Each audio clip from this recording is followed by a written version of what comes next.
대출해 주는 것을 여신, 한자로 쓰면 신용을 준다는 뜻이죠. 신용을 준다. 이 금융이라는 것은 신용의 거래입니다. 신용. 우리가 가지고 있는 이 돈, 이거 신용이 없으면 종이입니다.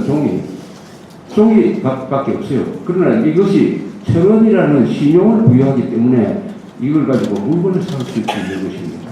부산저축은행은 금융에서 가장 기초적인 이 신용을 파괴합니다. 신용을 파괴하면은 그때부터는 경제활동이 안 돼요. 그래서 이 부산저축은행을 움직였던 이자들이 무슨 한국은행 총재가 된다든지 아니면은 무슨 재무부 장관이 된다든지 이래 되면은 그 나라는 어떤 판이 되느냐, 완전히 부산저축은행의 확대판이 되는 거죠. 금융마피아가 지배하는 세상이 되는 거죠. 금융마피아가 지배하면은 그 나라는 자본주의가 망해버리는 것이죠. 이런 기가 막힌 사연을 실감있게 국민들한테 전해주는 사람이 지금 거의 없다. 대통령은 대통령대로 어려운 말하고 경제관료들은 나오면 일부러 그럽니다. 일부러 보통 사람들이 알아먹지 못할 용어를 씁니다. 그것도 영어를 막 써버려요. 요새 금융과 관계되는 그 주의하셔야 될 게 무슨 자산운용회사라든지 무슨 보험회사라든지 그 영어 많이 쓰는 데 있죠. 그거 조심해야 됩니다. 영어. 왜 영어를 많이 쓰느냐. 영어를 쓰면 한국 사람들이 일종의 사대주의가 있습니다. 영어를 쓰면 믿으려고 해요. 영어 잠재적으로 영어 미국 사람, 서양 사람, 우리보다 선진국 그걸 잘 이용하는 요 사기꾼들은 회사 이름을 주로 영어로 짓습니다. 영어로 지어. 그게 요새 아파트 지을 때마다 영어로 바뀌었죠. 뭐 이런 못된 며느리가 이런 이야기 시어머니가 집에 찾아오지 못하도록 일부러 영어로 된 아파트에 이사 간다는 이야기도 있었듯이 그것도 무슨 심리입니까?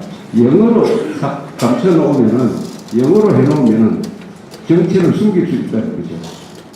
이번에 부산저축은행을 비롯해서 우리나라 98개 저축은행 거의 전부 다가 관계되는 용어가 하나 있습니다.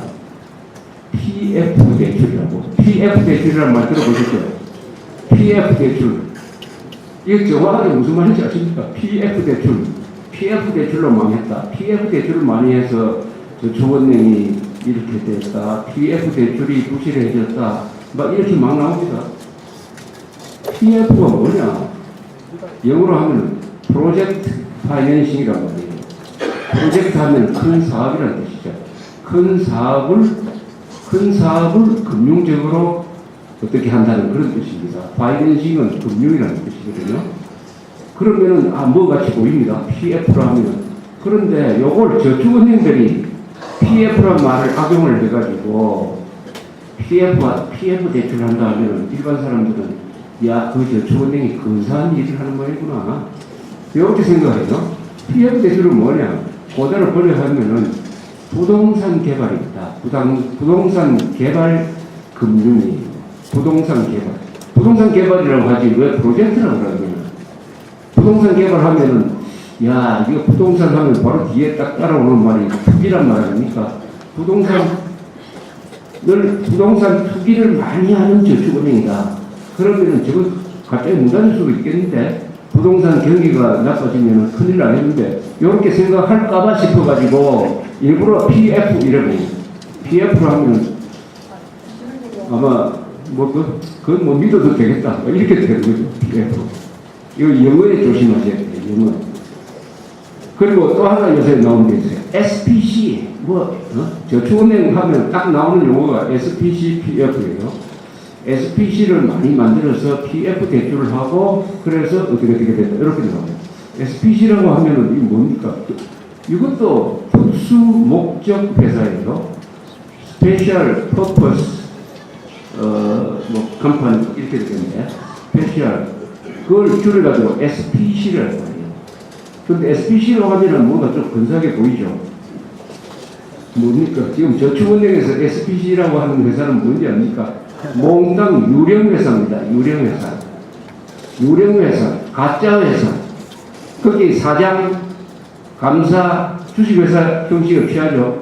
그 사람들은 다 저축은행 사람들이 친구들 이름 도용을 해가지고 그 사람한테 사장이라고 직함을 주고 그것도 월급까지 주고 하면서 요 회사가 마치 쉽지 않은 회사인 것처럼 서류상으로 만들어 놓고 그 회사에 대출을 하는 거예요. 그러니까 자기한테 대출을 하는 건데 SPC를 거쳐서 자기한테 대출을 하도록 만든 게 또 SPC라는 회사입니다. SPC. 이게 부산저축은행이 몇 개를 가지고 운영했느냐?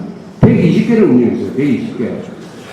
120개를 누가 운영했느냐? 16명의 직원들이 120개 회사를 운영했다는 거죠. 한 사람이 10개 회사를 어떻게 운영을 합니까? 가짜 회사니까 운영할 수 없지. 그러니까 이 저축은행이라는 말부터 이게 또 사기예요. 사기입니다. 상호신용금고. 그때나 지금이나 이 회사, 이런 회사는 금고 역할밖에 할 수 없는 회사예요. 금고는 뭡니까? 돈이 들어오면은 그것을 모아놓고 조금 고리로 대출을 하는 새마을금고하면 머리에 딱 들어오죠. 새마을금고는 그러니 건전합니다만 이 상호신용금고는 그런 역할만 하니까 거기 종사하던 직원들이 뭐 별로 큰 이 재능이 없어도 됩니다.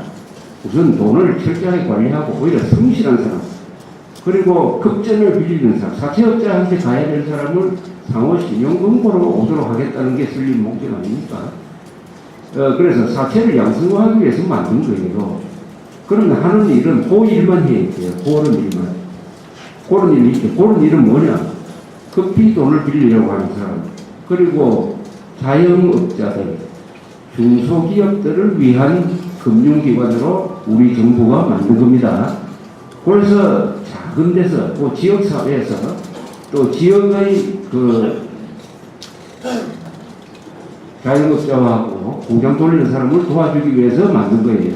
은행에 가려면 여러 가지 뭐 담보도 있어야 되고 복잡하고 보증도 써야 되고 하니까 그것보다는 그래서 그 참 뜻이 참 좋게 됐는데 이게 왜 망조가 되기 시작했느냐 하면 김대중 정부 때 로비를 해가지고 이 사람들이 이름을 바꿔달라고 했어요. 이름을 뭘로 바꿔달라고 하냐? 은행으로 바꿔달라. 은행으로. 그런데 여기에 누가 머리를 또 하나 잘 썼어요.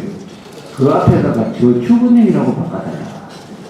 자, 저축은행이 되어버렸어요. 그런데 우리나라 사람들이 저축이란 말에 대해서 굉장히 좋은 생각을 많이 갖고 있습니다. 하도 우리가 저축을 장려를 해가지고 저축하면은 뭐가 그 은행이 뭐가 좀 안심할 수 있는 은행이다. 이렇게 되는 거죠. 안심할 수 있는 은행이다.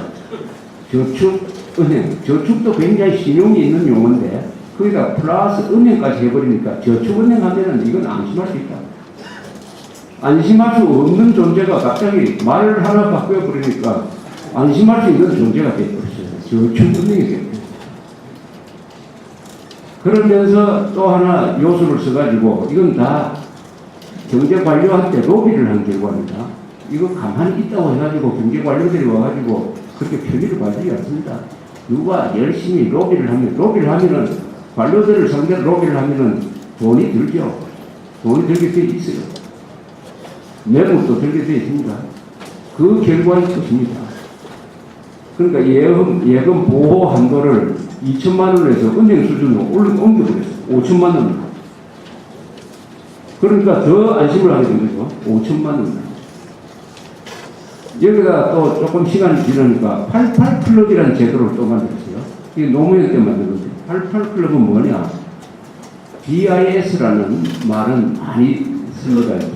그 뜻은 국제 금융결제은행이라는 게 있는데 국제결제은행이라는 것이 있는데 거기서 정한 비율입니다. BIS 비율 8% 이상이라 해야 된다. 이렇게 되어 있습니다. BIS 8%는 것은 뭐냐?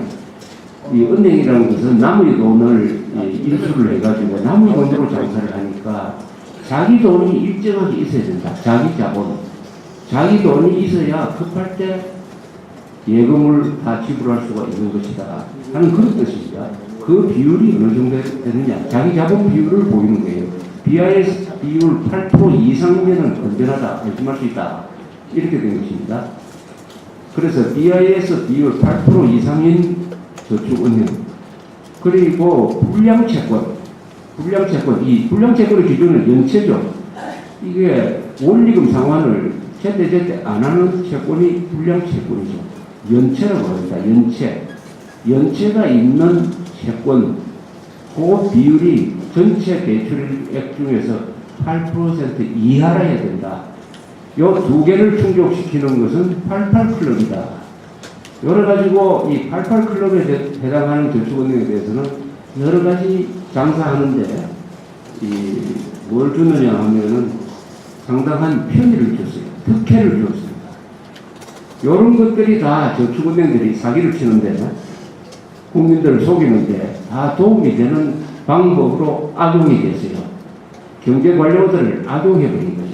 경제관료들을 불러 삶아가지고 2천만 원에서 5천만 원으로 보험 한도를 올리고, 그 다음에 88클럽이라는 것을 만들어가지고 저축은행을 믿게 만들고, 이름도 금고에서 저축은행으로 바꿔주고, 이런 것은 다 경제관료들이 어떤 작용을 받아가지고 해준 겁니다. 특혜를 준 거예요. 특혜. 대한민국에서 특혜를 주면 그게 반드시 돈이 따릅니다. 매물이 따르는 거예요.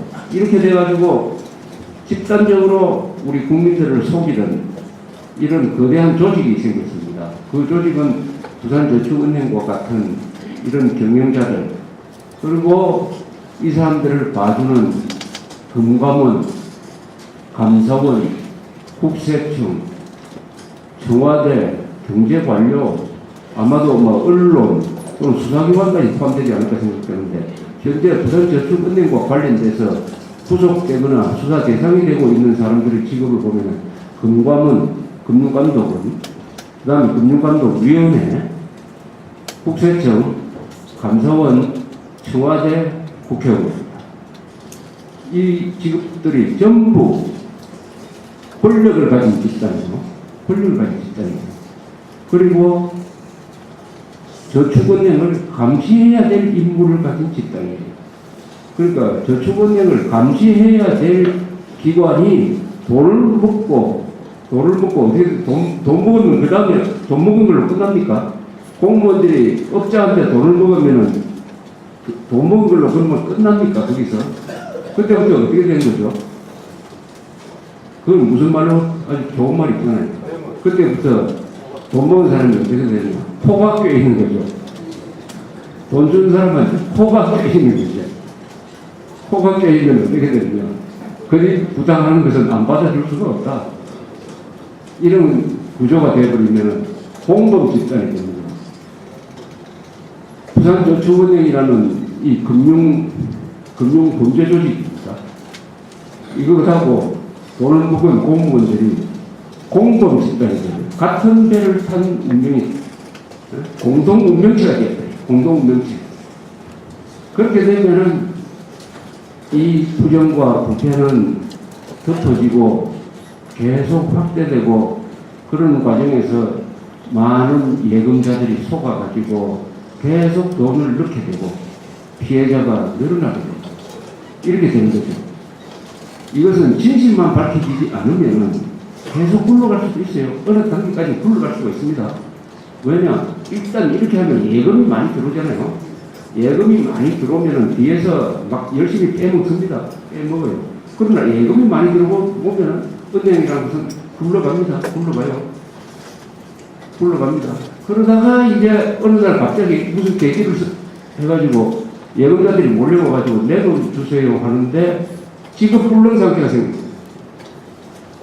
그걸 영어로 뱅크런이라고 해요. 은행으로 달려간다 이런 뜻인데, 그런 되면 이제 들통이 있는 거죠. 이번에 부산저축은행 들통이 난 게 바로 그거 아닙니까?